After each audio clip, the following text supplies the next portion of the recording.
Science Uncut, presented by the Volkswagen Foundation. Dear colleagues, it's a great pleasure being here, and I want to thank both Michael Wilde and Stefan Rinke, and also the VW Stiftung and Wilhelm Krull for making this event possible. On the 28th of June 1919, the German delegation of the Peace Conference arrived in the Palace of Versailles and took their seats in the Hall of Mirrors, where the German Second Empire had been founded more than 48 years before, in January 1871. Before the German delegation was brought into the room, 5 French soldiers, whose individual faces had been heavily mutilated during the war, were placed right in front of the table on which the documents lay. The French Prime Minister Clemenceau shook their hands in complete silence before the German delegation arrived. Following the ceremony, these 5 soldiers, the 5 gueules cassées, were photographed, and more than 400,000 postcards with their portrait were sold. Their faces seemed to represent the moral guilt behind the war. The scene was exemplary in reflecting the symbolic and highly emotionalized meaning of this peace treaty and the expectations associated with the end of this war. This episode also underlined the fundamental contrast between the Versailles Treaty and the tradition of European peace treaties since the 30 Years' War, of Münster and Osnabrück in 1648, as well as that of Vienna in 1815. These conferences and treaties had been characterized by attempts to achieve a minimum of stability, not by stigmatizing the enemy as a criminal, as had been the case during the religious wars in the 16th and early 17th centuries, but by treating the enemy as an equal, by acknowledging his sovereignty, by a minimum consensus of what constituted the justus hostis. 1919 showed an essentially different pattern. The war was formally over, but the treatment of the militarily defeated provoked enormous expectations, political, economic, and moral expectations of what peace would bring. And at the same time, it prolonged the question of guilt and morality well into the post-war period. This was also a media moment, with the portrait of the 5 victims encapsulating and duplicating an essence of that very day for the public in France, in Europe, and in societies around the world. Indirectly, this scene was also pointed back to the spring of 1917, when a wave of mutinies among French soldiers at the Western Front had coupled with strikes in numerous factories at the home front and had questioned France's ability and thus the capacity of a democratic republic to fight the war against authoritarian regimes. The scene in the Mirror Hall reflected a constellation which I think was characteristic of the war as such.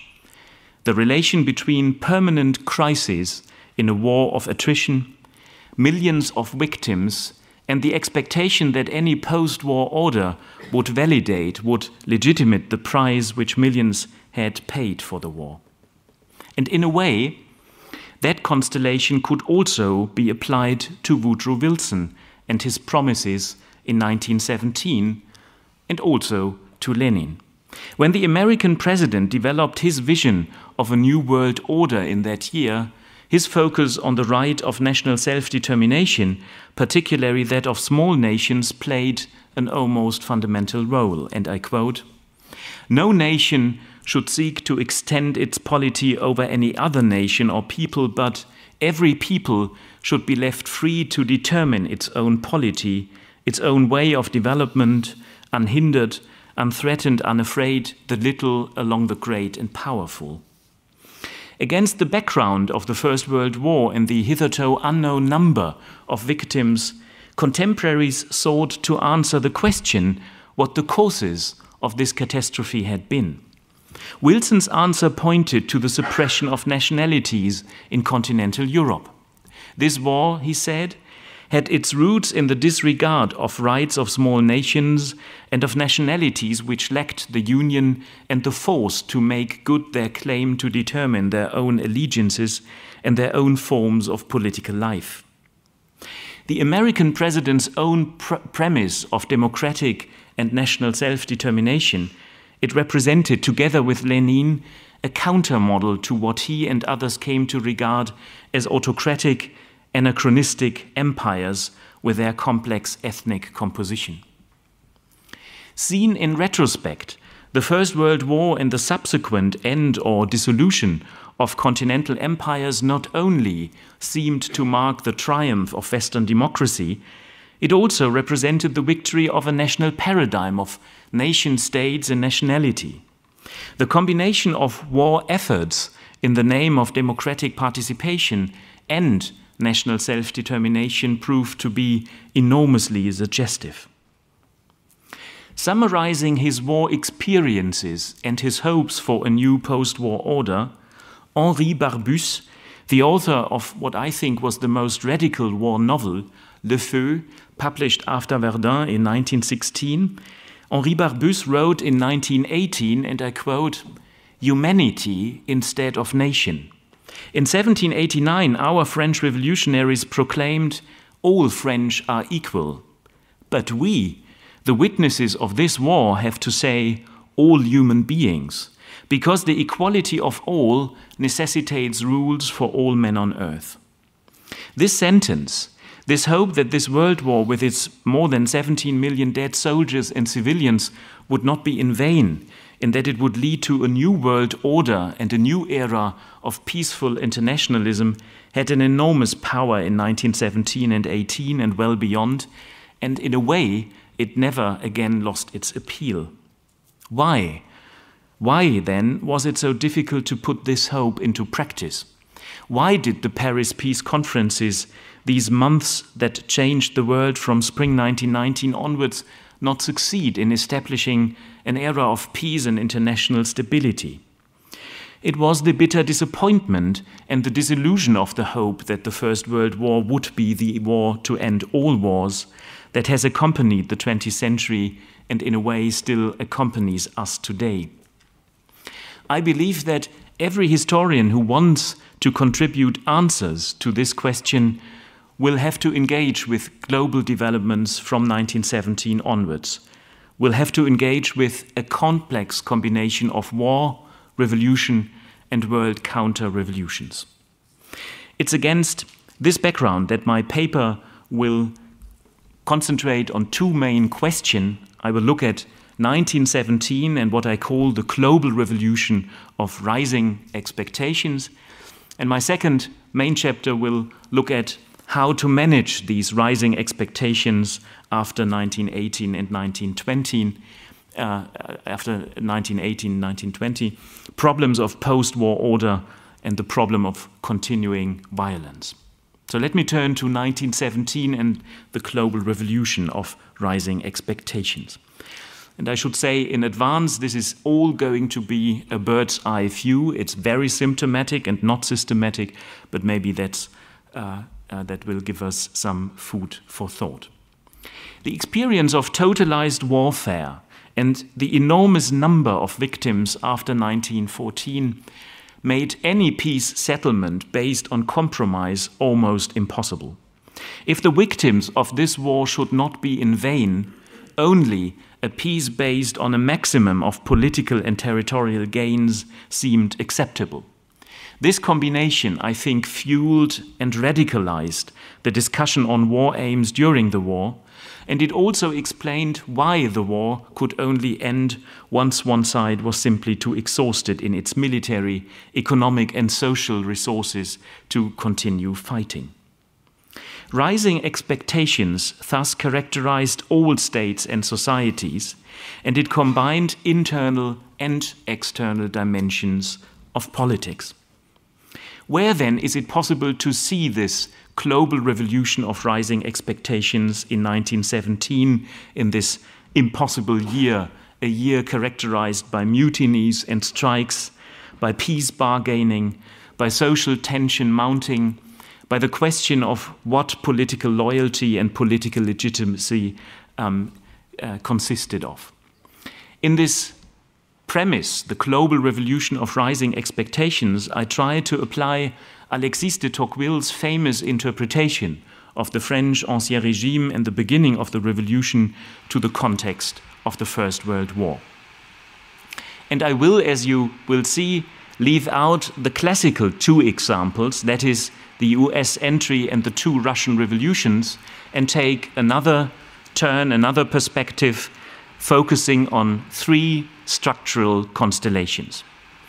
The three structural constellations which I would like to introduce here have to do with anti-colonial civil wars and the anticipation of this anti-colonial civil war, with global recruitment, the entanglement between European societies and global societies, and a third relation, that is the war as a global war of communication, which catalyzed the development of global expectations. Let me start with my first example. Karl Hampe was professor of history at the University of Heidelberg. And already in September 1914, only a few weeks after the war had started, Karl Hampe recorded his hope for a worldwide escalation in his famous war diary. His greatest hopes in September 1914 rested on an anti-colonial resurrection of all Muslims against British colonial rule in India. Hence, he welcomed the German government's pressure on the Sultan Caliph Mehmed V in Constantinople to declare a jihad, a holy war of all Muslims against British and French colonial regimes in Asia and Africa. And he also welcomed an inner destabilization of the Tsarist Empire. In his diary he noted, and I quote, "All bombs must be brought to explosion, in Japan, in India, in Poland, in the Near East."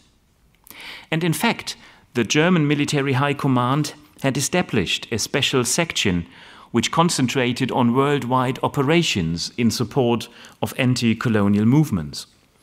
Already in late 1914, the section's head, Rudolf Nadolny, listed the potential targets, and I quote again, "Liberation movements in Finland, revolutionary movements in Ireland, Georgia, Morocco, the Senussi movement in Libya, on the Para Peninsula and in India." The formal declaration of the jihad by the Sultan Caliph also stood in this context. Although most of these operations did not generate notable effects, of course, with the exception of Lenin's journey from Zurich to Petrograd, paid and made possible by the German government, they nevertheless underlined the global dimension, the global imagination of war right at the beginning. Colonies, from the perspective of European militaries, politicians and diplomats, colonies seem to stand for a prolongation of the European war. They seem to be battlegrounds and spaces for recruiting men and mobilizing resources for a war fought in Europe. But this view completely underestimated the inner dynamic of the war in the non-European societies. When the short war myth turned into the reality of a long war, Indian, African and Asian soldiers and the British dominions could no longer be regarded as a mere reservoir for the European war. Instead, the war effort questioned the image of imperial defense communities and intensified the bargaining over the political status and participation in the future. That would become clear in 1917, and it makes 1917 a true watershed in this respect. That was the case in India, but also in Australia and Canada. It was true in the Near East, but also in the Russian and in the Habsburg Empire. Secessionist nation building resulted from the dynamism of the First World War itself. Although it also stood behind the regional conflict on the Balkan before the summer of 1914, Secessionist nation building was less a cause behind the outbreak of a great European and world war, but rather a consequence of it. Because in all societies, political and military leaders used national arguments during the war in order to win allies or to stabilize the home front, including the promise of establishing independent nation-states after the war.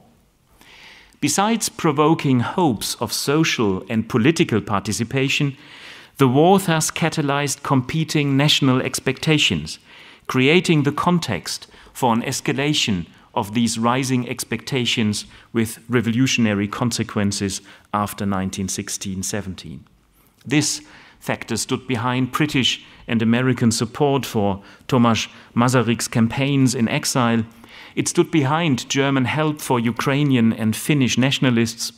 It stood behind the German and Austrian promise of a Polish nation-state, but also behind the British and French promises for Arab independence movements or a Jewish nation-state in Palestine with the Balfour Declaration signed in November 1917. It fueled the British fear of an Ottoman-led jihad as an anti-colonial war against the British in India, appealing to the solidarity between all Muslims. My second example, which also underlines the year 1917 as a watershed, at the front and behind the lines, global recruitment. Not only the war's spatial dimension was global. Millions of soldiers fighting in the European trenches came from societies outside Europe. Soldiers from more than 50 ethnicities and nationalities in 1917 fought at the Isar front in Belgium or at the Saloniki front in northern Greece, among them hundreds of thousands of Dominion troops and soldiers from French colonies in Asia and Africa. For many Europeans, this meant the very first concrete encounter with non-Europeans. Very often the foreigners were exoticized at first, and a particularly ambivalent perception of the other developed. On the one hand, the wild warriors from outside Europe were admired for their supposed qualities such as courage, endurance, and a somewhat natural cruelty which in the eyes of many European white officers their own soldiers seemed to lack as a result of industrialization, urbanization, and general degeneration. But on the other hand, the French tirailleurs sénégalais, the Maoris from New Zealand, or Indian soldiers also provoked fears and anxieties.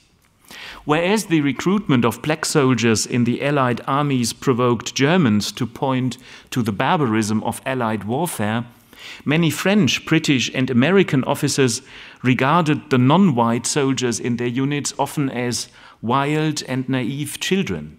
Yes, courageous and enduring, but lacking intelligence, lacking experience, and even potentially dangerous if not disciplined by white officers.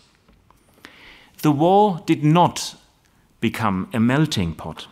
It never led to a homogenization of differences in the light of unifying war experiences. Instead, it rather strengthened more and more outspoken racist hierarchies, or it intensified stereotypes of ethnic difference and belonging, a process that became particularly visible in 1916-17. This is what marked the experience of indigenous Afrikaner from the Cape who were denied the right to fight together with white South Africans in racially mixed units and were only allowed to work behind the front lines. But Canadians, Australians, Scots or Bretons also experienced how the war led to new forms of daily exclusion and stereotypes. In no way did the reality of the war reflect the propaganda of equality of all who fought against the common enemy or the ideal of an imperial community of heroes. However, the global experience of war went far beyond the complexities of recruiting soldiers and mobilizing resources from colonial societies. The example of over 150,000 Chinese workers recruited by the British and French in mainland China in order to stabilize the situation in the arms and munitions industry in Europe and to help in the hinterland of the Western Front was, I think, particularly illustrating. From August 1916 onwards, and against the background of increasing losses of soldiers and workers in the war of attrition, the British and French government started negotiations with the Chinese government. And in the end, over 100,000 Chinese belonged to the British Expeditionary Force, and well over 50,000 worked in French factories or were used to dig trenches and build roads in the hinterland of the front. Although they had no status as regular soldiers, thousands were killed. Mainly recruited from northern Chinese provinces, the workers first underwent medical examinations and were then brought to Canada. Here, many Canadian local workers feared that the Chinese would stay and offer cheap labor on the market, and as a consequence, the Chinese were interned before being transported to Europe. This tension between local workers and those brought from colonial societies anticipated a particular line of conflict, which would develop in the period of mass demobilization in late 1918, when in numerous European port cities, waves of racist violence broke out, directed against the thousands of soldiers from extra-European colonies. Many demobilized European soldiers simply feared that they would flood the post-war labor markets. Once in Europe, most of these Chinese workers were confronted with racist stereotypes, particularly after spring 1917 by American officers, another lasting consequence of 1917. But the war experience of these Chinese was much more complex. Many were very impressed by the patriotism of the French soldiers who, despite horrible losses, defended a democratic republic against a German invader. Many experienced the existence and power of trade unions, of workers' rights, or the fundamental meaning of women for the war industry. Thousands of these Chinese would stay in France after the war and have their own families. This recruitment was much more than an episode in the global mobilization of resources by European war governments. It was, if looked at in some detail, quite revolutionary. The Chinese leaders in Beijing hoped that this step would allow them to overcome China's role as a mere object of international politics. They had hoped to gain a seat in a future peace conference, a classical example for rising expectations.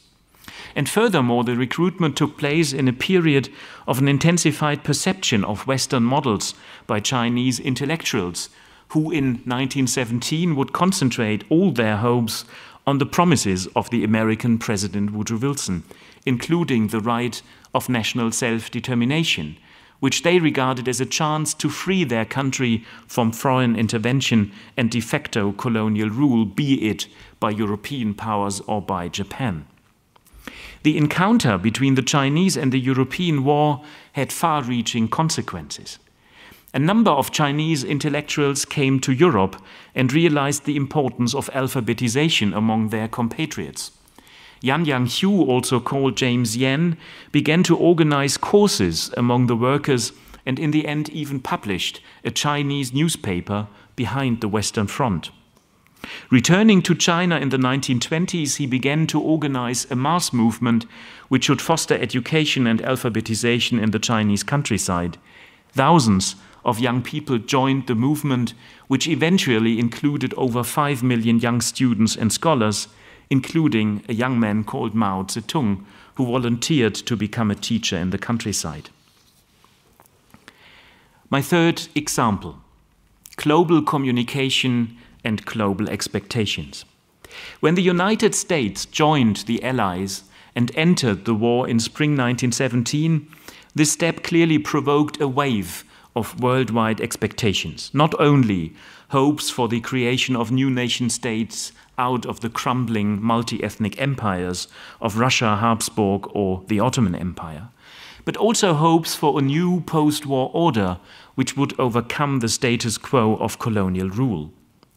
Anti-colonial movements from Egypt to India, from Korea to China, and in many African regions regarded national self-determination as a sign for a new political order, and Wilson became the prophet of this new age, a kind of political messiah who would prevent a mere return to the status quo ante 1914. But if we want to understand the meaning of 1917 as a global moment, another watershed from the European to the global war properly, then it is of course fundamental to understand the war not only as a military conflict, but also one of communication and media, of texts and pictures and images, of propaganda, of the management of public opinion on a global level. This war was not only fought in the trenches and factories, it was also a battle between information and news, between interpretations and explanations. This made 1917 a global year of competing utopias. There is hardly a better example to demonstrate the importance of this global war of communication and the revolution of rising expectations than India in 1917. Many representatives of the Indian National Congress advocated the Indian war efforts, with over 1.4 million Indian soldiers fighting at all fronts of the war, mainly in Mesopotamia and the Near East, because they hoped that in a post-war world, this would offer them the chance to renegotiate a new status of India within the British Empire. This would also, that was their hope, include a de facto home rule. And in fact, the government in London was prepared to make concessions.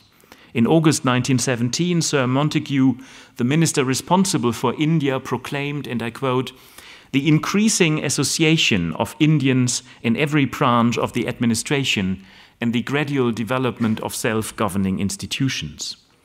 But it was not this course of concession that dominated public opinion and the headlines of all major Indian newspapers, but the perception of the American president and his agenda of a new order. The Committee of Public Information under the Wilsonian and journalist George Creel had successfully launched Wilson's agenda as a global promise, not only designed for the future of Czechs or Poles. And while London and Paris began to fear a decisively anti-colonial stimulus of Wilson's promises, the Indian middle classes much welcomed them. For them, this program was much more attractive than the concessions from London, which only seemed to reflect the more and more exhausted resources of Britain and her growing dependence on the empire for enduring the war of attrition in Europe.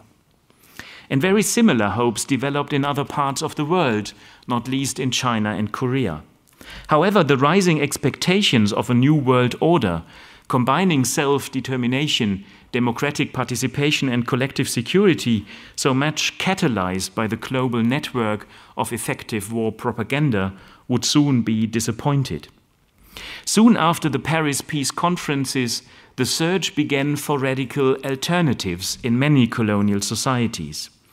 26-year-old Ho Chi Minh, who had traveled to Paris to take part in negotiations as a representative of the thousands of Vietnamese soldiers who had fought in French units, was bitterly disappointed when he found out that now that the war was over, no French government was prepared to make any further concessions.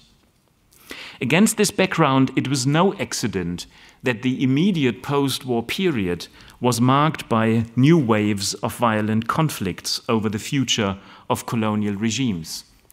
That was the case in Egypt, in India, where the Amritsar massacre of 1919 demonstrated the widening gulf between promises and practice, in Korea and China, in the Middle and Near East, where the French and British model of colonial protectorates clashed with pan-Arabism and anti-colonial movements. Let me change my context. Let me look at the formal end of war, at the peace conferences, and the way in which these rising expectations became confronted with practice and with previous war experiences. In contrast to earlier end-of-war constellations, politicians after November 1918 found themselves not only under enormous pressures from the prospect of democratic elections on the basis of reformed franchises, but from a public which referred to the manifold hopes and scenarios which the war had brought about. The use of national self-determination as a catchphrase prior to 1918, as some sort of ideological weapon in order to win allies or to stimulate opposition from within multi-ethnic empires, had led to many contradictory scenarios. The period from 1917 to the early 1920s was, against that background, essentially different from that of 1814-15, in that there could not be a redefinition of international order with regard to previous promises such as the balance of power. The expectations provoked and fueled by the war prevented any return to another confirmation of the pentarchy of 5 European powers under different circumstances. What contemporaries expected was no less than a new world order, transcending the earlier practices of territorial rescuffling in order to guarantee state sovereignty and internal stability, as well as to keep the international system free from ideological polarizations after the experience of Napoleon and the French Revolution.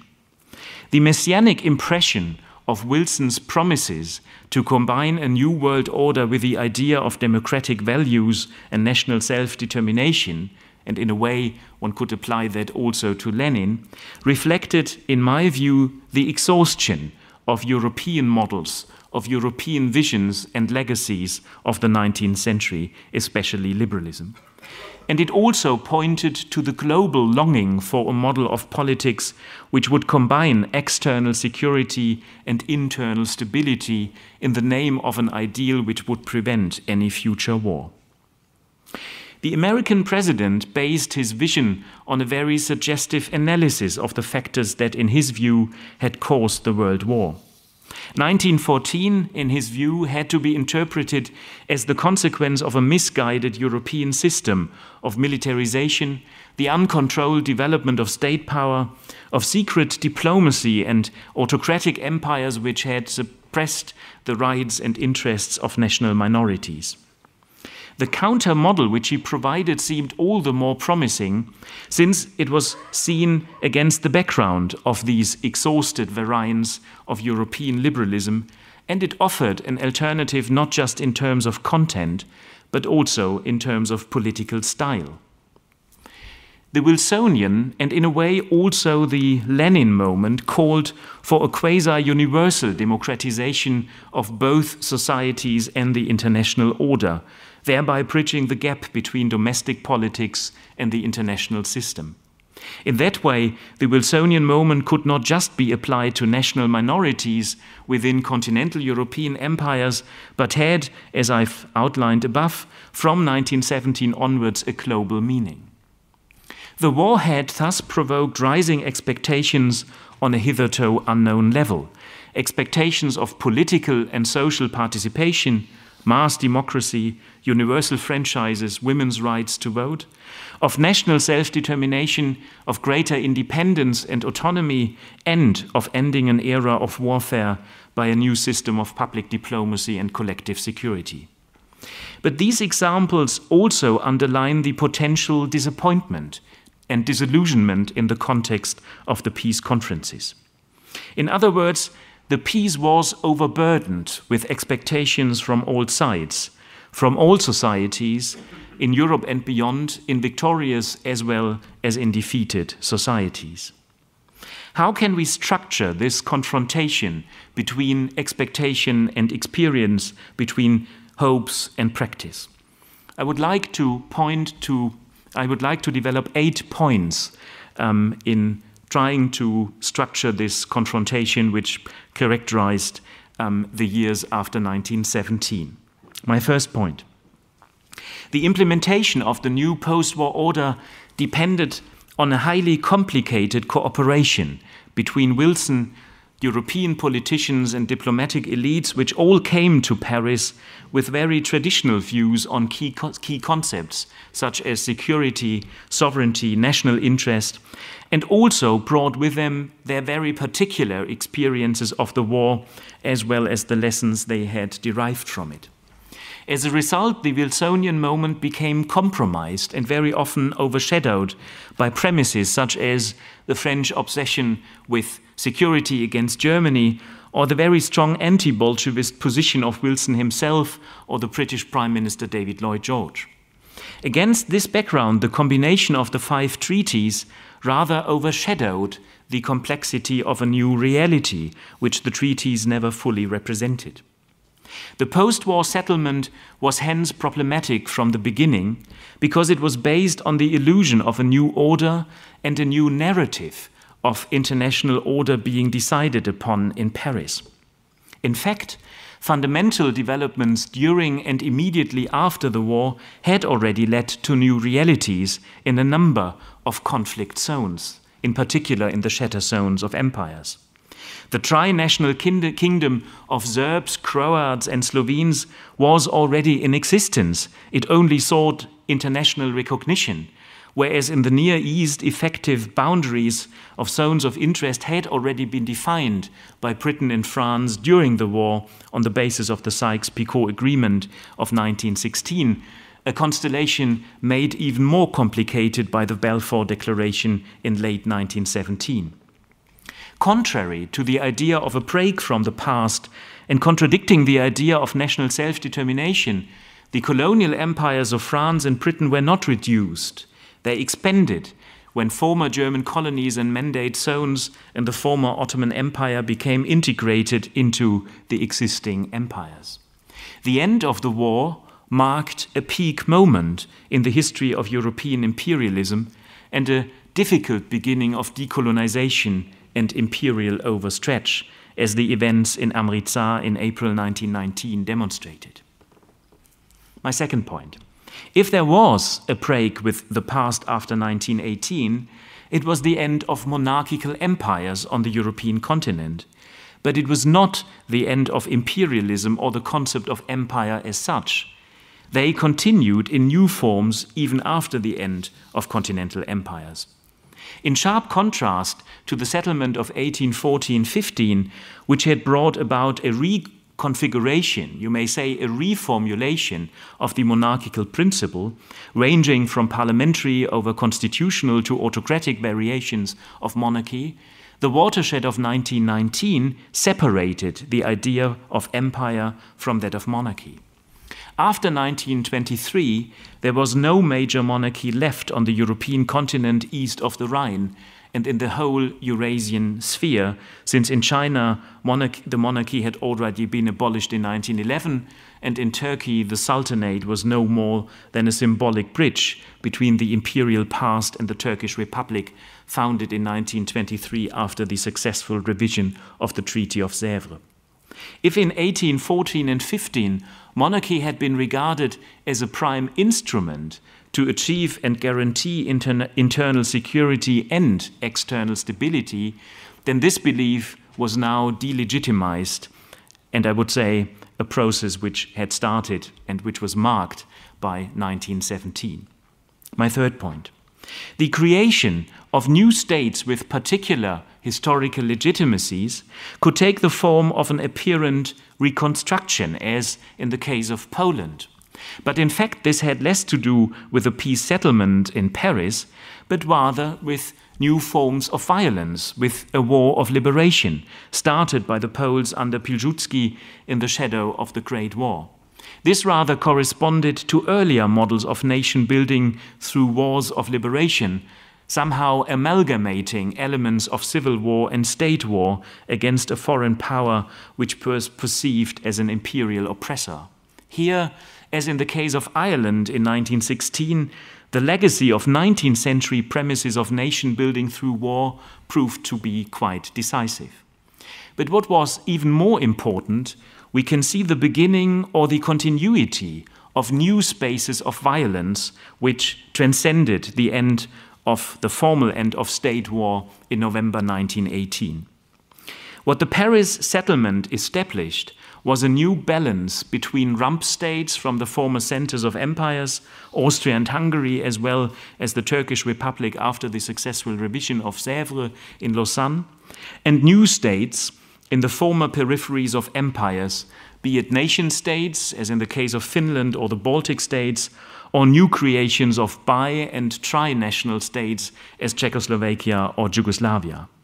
What was important, however, was that for all these new creations, Paris never served as a positive narrative. Neither Polish nor Irish narratives of their respective nation building referred to the Paris treaties in order to gain legitimacy. Paris only generated suggestive narratives in a negative sense, for Germans, for Austrians, for Hungarians in particular. For these actors, the negative reference fueled aggressive revisionisms or led, as in the case of China and India, to alternative ideologies. In all of these cases, the Wilsonian model had soon lost its appeal for both domestic politics and the international system. My fourth point. The post-war reconstruction proved to be problematic because of its essential contradictions. Defining and applying the concept of national self-determination depended on political and ideological premises, as I said, and they had much to do with revolutions and counter-revolutions. That was true for the French obsession with national security and the many anti-Bolshevist reflexes of many European politicians. National self-determination was accepted, it was welcome in order to confirm secessionist nation building in the periphery of former continental empires, but the German Austrians were prevented from joining the German nation-state despite their obvious determination. The most fundamental contradiction developed around the concept of national self-determination itself, because it was coupled with the historically or racially defined maturity of peoples, and it was not applied to colonial contexts. When introduced by Wilson, it seemed to denote some sort of an ideal of simple and clear solutions, following John Stuart Mill's premise that free institutions were impossible to be imagined in a state with multiple nationalities. But when applied to practice, this rather demonstrated the realities of often overlapping or competing identities, especially in borderlands, and large parts of Eastern and Southeastern Europe after 1918 were exactly that, borderlands. Hence only a few plebiscites were held in Upper Silesia and Schleswig, but not, for instance, in Teschen, where the situation was so complicated that even experts did not know how to organize a plebiscite. And very often plebiscites presupposed a particular knowledge of belonging, of either or, something which didn't exist in practice. As a result, final decisions were often made by commissions in consultation with representatives who often had no democratic legitimacy at all. All this further weakened the post-war settlement's legitimacy. My fifth point. The triumphant ideal of the nation-state, corresponding somehow to the negative narrative of autocratic empires, Völkergefängnisse, doomed to failure, generated its own problems and costs. Adhering to the model of ethnically homogeneous nation-states led to the practice of demixing multiple and multi-ethnic territories. The new dimensions of ethnic violence in the name of this principle had become obvious already well before 1914 and in particular during the Balkan Wars. But the experience of the First World War added to this the dimension of the war state, its infrastructures, its means of violence, the vocabulary and the semantics of necessity, mobilization and loyalty. The consequences became clear in the Armenian genocide, which continued well after 1918, but also in the mass expulsions and ethnic violence between Greeks and Turks after 1919. There was a clear continuity from pre-war to post-war regarding the space for violent social and demographic engineering in the name of the ethnically homogeneous nation state. If you take this perspective, the war lasted from 1908 to 1923, at least in large parts of southeastern Europe. Here, as elsewhere, the boundaries between state war, civil war, and ethnic warfare became permeable, as well as the boundaries between combatants and non-combatants. My sixth point. The post-war settlement's legitimacy was also weakened by the fact that various actors either withdrew from the political forum of the international system, as in the case of the United States, or were excluded from the new system already in 1919, as in the case of Germany and the Soviet Union. This had to do with revolutionary developments, but it also had revolutionary consequences. Both Germany as well as the Soviet Union were forced to find other ways of overcoming their international isolation. And in that way, the Treaty of Rapallo fostered the continuity of bilateral diplomacy and its importance over collective security, as in a way did also the Treaty of Locarno. The case of the Soviet Union was particular in another perspective. Despite Lenin's rhetoric of national self-determination in 1917, the political practice of the interwar period revealed a very imperial practice of a multi-ethnic state in which autonomy was the exception and not the rule. My seventh point, both the war and the Wilsonian moment had provoked, as I've said, globally rising expectations of what a peace settlement after a totalized war had to achieve. Totalized war leading to the expectation of a totalized peace. The hitherto unknown number of war victims had to be legitimized through the results of the peace by fulfilling far-reaching war aims, by a new international order, and all this referred to the new mass markets of public deliberations and the new relation between international and domestic politics in an age of mass media and democratic franchise. All these factors, I would argue, contributed to the disillusion and disappointment when the results of the peace settlement became obvious.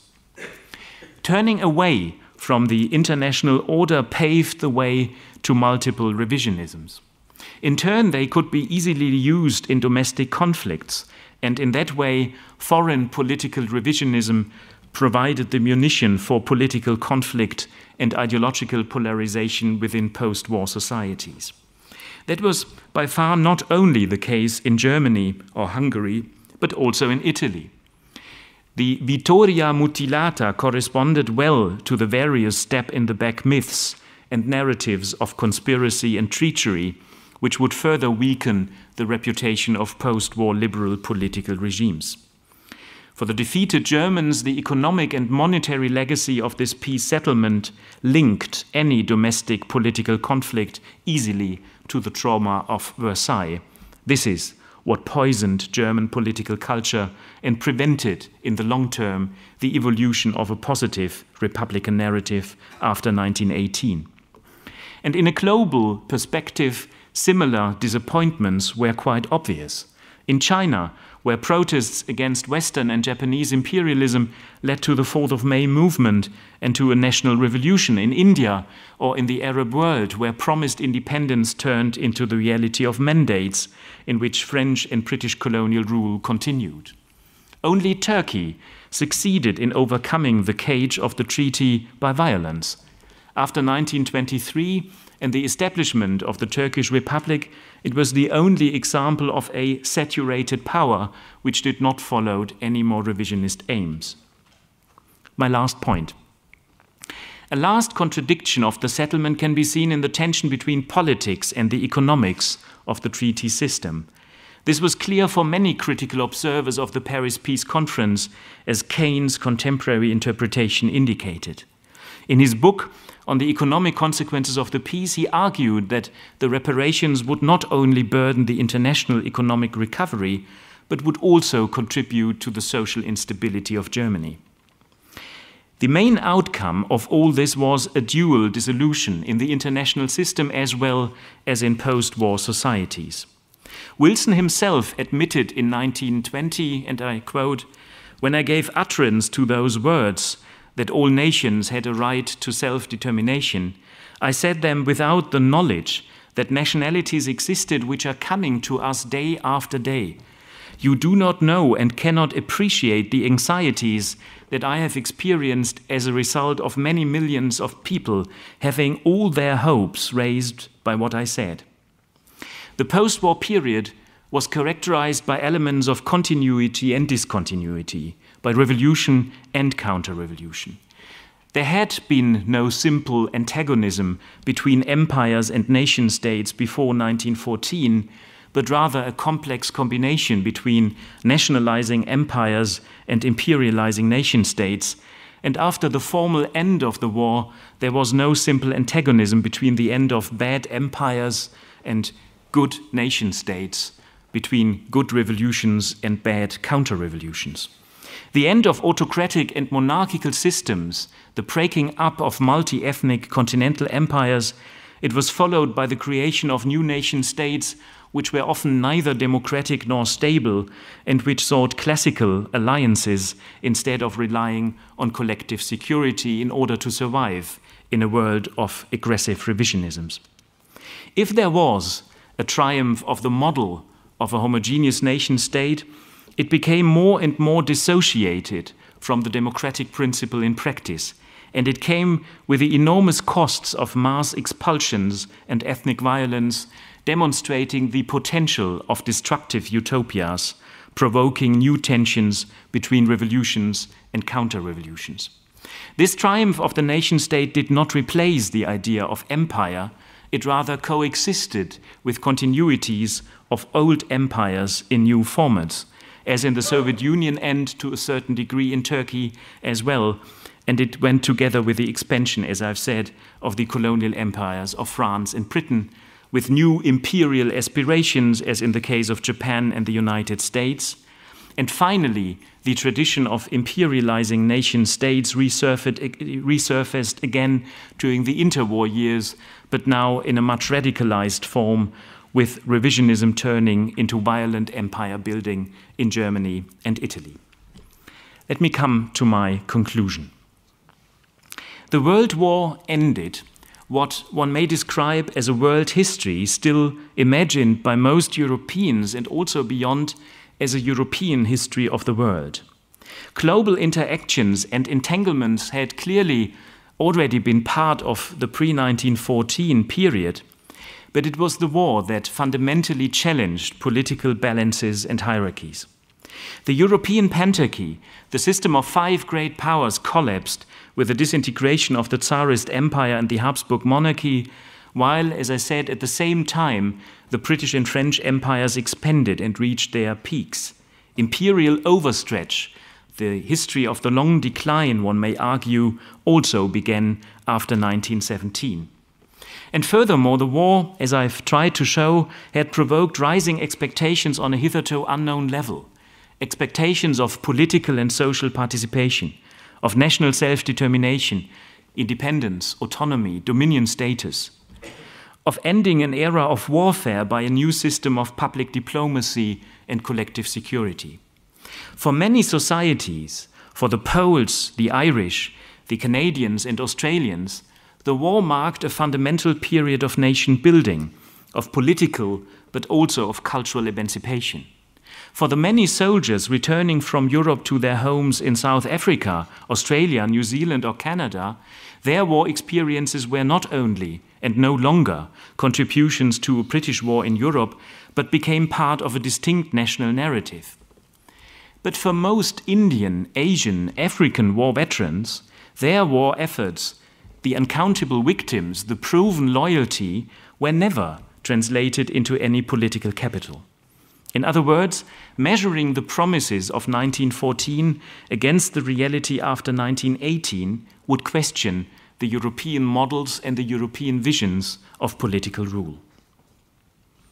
My second point, how does our image of the war change if we open our European narrative of the war from 1917 onwards into a truly global one? My answer may seem provocative, but I would like to say that the end of the war becomes very ambivalent. The beginning of the war in early August 1914 still marked a common experience for millions over thousands of kilometers. Yet the end of this war was no longer a synchronic moment in history. If we follow, as we do in Europe, as we still do in Europe, if we follow the aura of the 11th hour on the 11th day of the 11th month in 1918, we focus on the end of war between states in Western Europe, while other wars and other spaces of violence continued or were about to start. In Ireland and Poland, where new nation states emerged in civil war or national war, in Eastern Europe as a whole, where the state war had already ended in 1917 and had transcended into a civil war, time and again overlapping with ethnic conflicts that would continue into the early 1920s. But also in the Near and Middle East, in large parts of India, Asia, and in many parts of Africa. The formal end of the war, in other words, gave way to a broad spectrum of new spaces of violence on a global level. And all this clearly transcends our conventional chronological compartment of 1914 to 1918. My third point, the rupture between past, present, and past, which became so obvious in 1917, and not only in the competing visions of future order formulated in Washington and Petrograd, points to the particular relation between expectations and experiences. And this relation, I would like to argue, changed radically in the course of the war. In 1933, Walter Benjamin wrote, and I quote, "Never before have experiences and expectations been questioned faster and more radically than between 1914 and 1918. Strategic ones by the stalemate of the fronts, economic ones by inflation, physical ones by hunger, moral ones by the political rulers. A generation which went to school by horse found itself under a sky under which nothing remained unchanged but the clouds, and in the middle, among destroying streams of explosions, men's fragile body." What was the consequence of this dynamic devaluation of expectations by an explosion of new war experiences since the summer of 1914? The German historian Reinhard Koselleck has argued that in the early modern period of history, horizons of expectations, Erwartungshorizonte, and spaces of experiences, Erfahrungsräume, were related to each other by a cyclical regime of temporality. According to Reinhard Koselleck's premise of a particular saddle epoch, Sattelzeit, of modern ideological vocabularies, this relation changed between 1770 and the 1840s and 50s. Because, as he argued, expectations went far beyond experiences and thus became the motor for revolutions, counter-revolutions, and all modern ideological isms, from liberalism to socialism, from conservatism to nationalism. The global war, I would like to argue, reversed this relation between experiences and expectations. From strategic scenarios to political plans and national anticipations, they were all, so to say, consumed, devaluated, questioned by the war in ever shorter time cycles. By 1917, and this is what makes 1917 the watershed, the result was a vacuum and at the same time an ever greater global demand for new visions of world order against the background of ever greater numbers of war victims and war burdens all around the world. This, I think, explains the rise of new and often much more radical expectations, the almost messianic perception of both Lenin and Wilson, and the ever more difficult management of rising expectations on all levels once the war was over. It explains, in other words, the overburdening of peace, which at the same time marked the possible disappointment, the disillusion, and the translation of this disillusion into revolutionary or counter-revolutionary energies. All this transcended the years of 1917 and 18.